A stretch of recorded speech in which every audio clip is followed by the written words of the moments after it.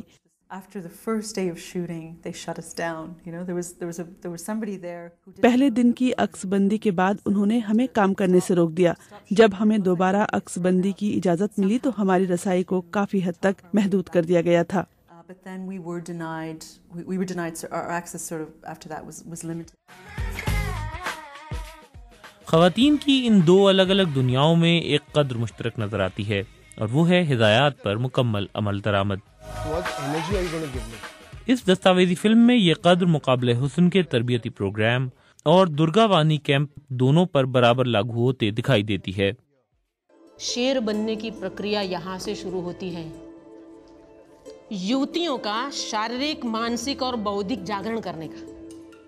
Film میں دکھائی گئی بھارتی خواتین کی یہ کہانیاں موجودہ دور کے بھارت کی عکاس ہیں، جہاں خواتین اپنی اپنی دنیاؤں میں اپنی پہچان بنانے کے لیے کوشاں ہیں۔